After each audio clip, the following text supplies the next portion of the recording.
Сәлем достар, сіздер Агро каналындасыздар. Бүгін бізде қаңтардың 28-і 6 градус суық болып тұр. Қазіргі таңда минус 6 градус.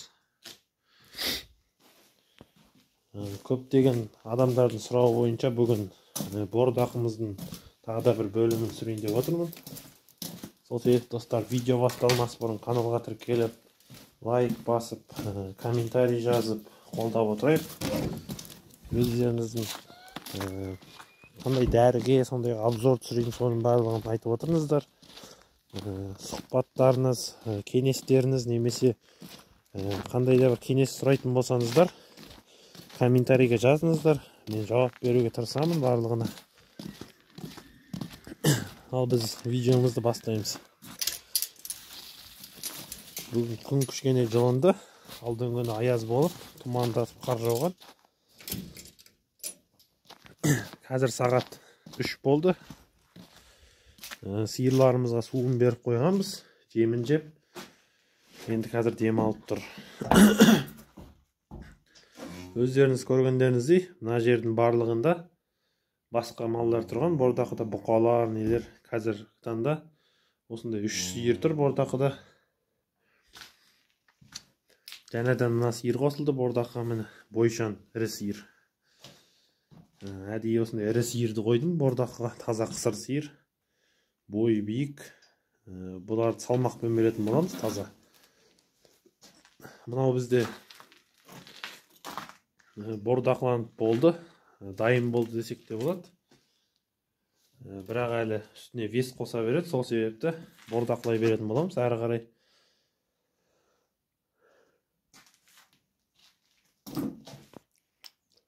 Сары сиыр бізде бұл 2 туған сиыр, биыл 3-ші туайын деген, бірақ қысыр қалды. Сол себепті биыл бордаққа кіргізгенбіз. Бұның күйі осындай жақсы.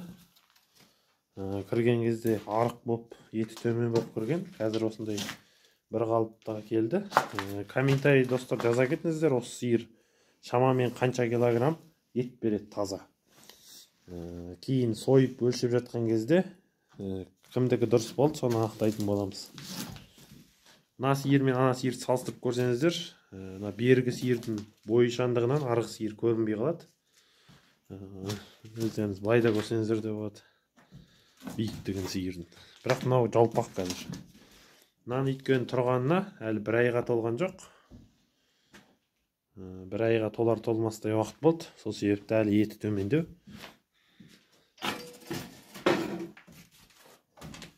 Осылай крупный обзормен түсірейін сіздерге.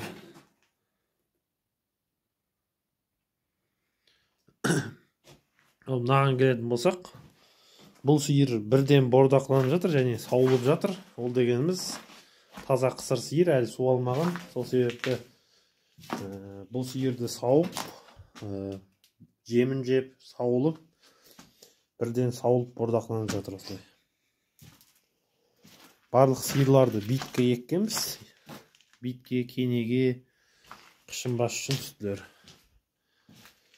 Ал мына жерде бізде өздеріңіз білетіндей бұқалар тұрған, құнажындар тұрған. Қазір кешкісін шаруа малдары тұрып жатыр орнына. Мына жерде өздеріңіз білетіндей 2 бұқа тұрған. Алдында көп комментарийде сұрады. Бұқалар қаншадан сатылды деп. Бұқалар 300 мыңнан сатылды тірідей. Осы жерде 2 бұқа. Біреу сәл кішірек болғандықтан солайынан келісіп бере салдық. Ал мыналарды біз үлкендерін весқа сататын боламыз.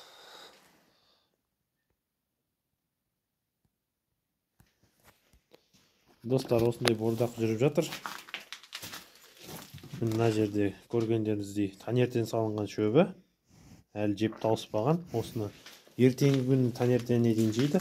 Бір күн. Жем 3 уақыт жейді. Ол дегеніміз таңертеңгісін бір уақыт кукуруз, түсте бидай, кешке қайтадан кукуруз жеп жатыр қазіргі таңда. Арпа аралас. Осындай 3 мезгіл жеп жатыр. Комбикорм десек те болады. 3 түрлі қып.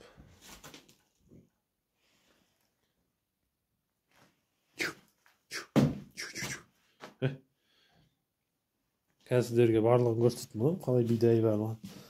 Қазір астын тазалап, барлығын реттеп қойғанбыз. Тартылған кукурузды көрсетейін. Осы жақын аралықта тарттық. Кукуруздың влагасы 18 болғандықтан шетінен тартып беріп жатырмыз. Аз мөлшерден.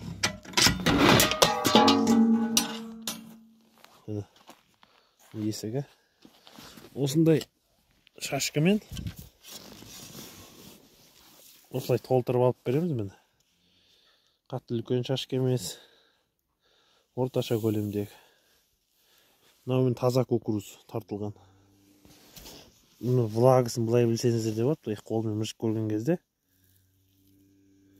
жабыспайды міне. Кепкен кукуруз. Мына бізде кукуруз міне тартылған. Ештеңке араласпаған таза кукуруз. Ар жағында арпа жатыр. Сол арпамен араластырып көреміз. Түскі уақытта бидайдың несі күштірек болғандықтан әсері. Одан мал тез қайтып қалады. Сол себепті оны бір уақыт береміз. Ал кукуруздың әсері төмендіктен болғандықтан оны екі уақыт беріп жатырмыз. Бір жағынан биыл көптеген кукуруздар шаруалардың көптеп еккендіктен бағасы төмен болғандықтан өздеріңізге де кукурузбен бордақлаған тиімді болады. Сол себепті кукурузбен де, бидаймен де, немен де мал семіре береді. Бірақ бидаймен семірген мал салмақты көбірек басады. Ол дәлелденген. Анау шетінде тұрған дөнежін сиырымызды салмақпен бергенбіз. 205 килограмм таза ет берді. Ол 3 уақыт таза бидаймен тұрған. Түскі уақыттаған арпа жеген, былайынан таза бидаймен тұрған. Ауда бізде 2 туған сиыр, жас сиыр. Бұл да ақырында бет алып келе жатыр. Бұрынғы видеоларды көрсеңіздер, далада тұрған бұл сиыр, бордақыда. Бірақ ол кезде сауылып жүрген, бірақ қазір де сауылып жүр осылайынан.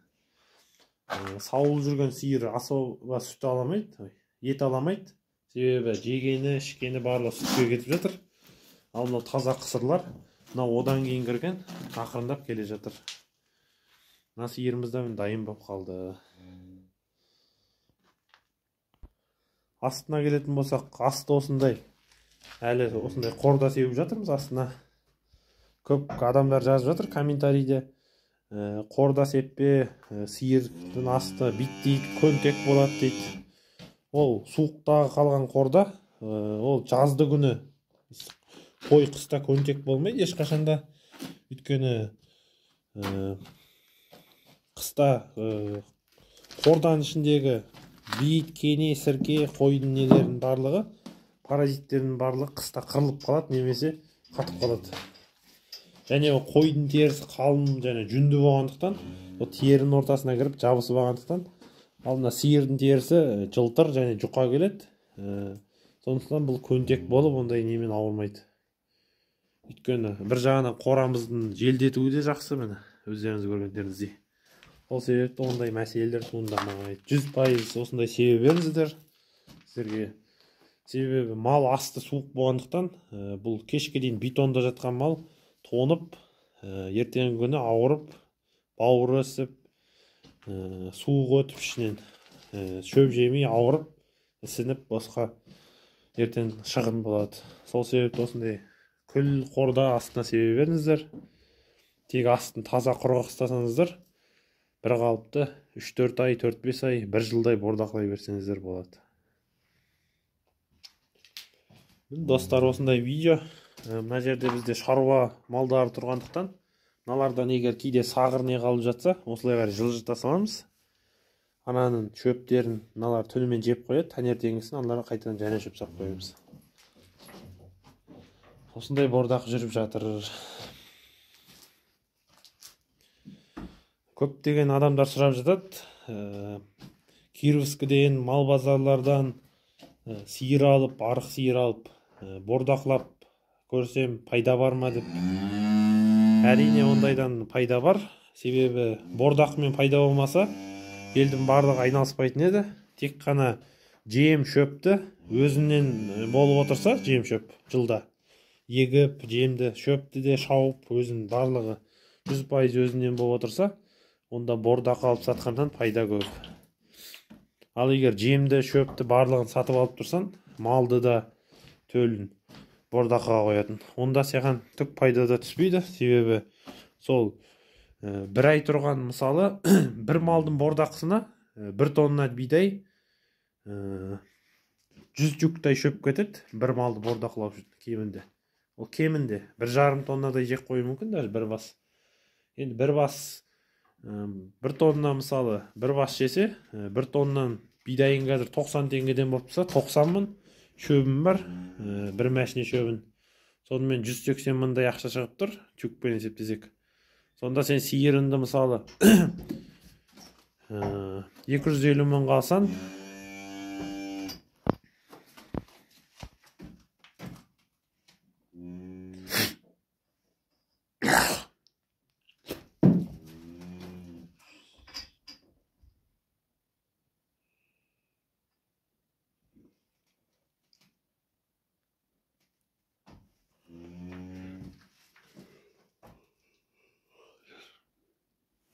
350, 360, 370,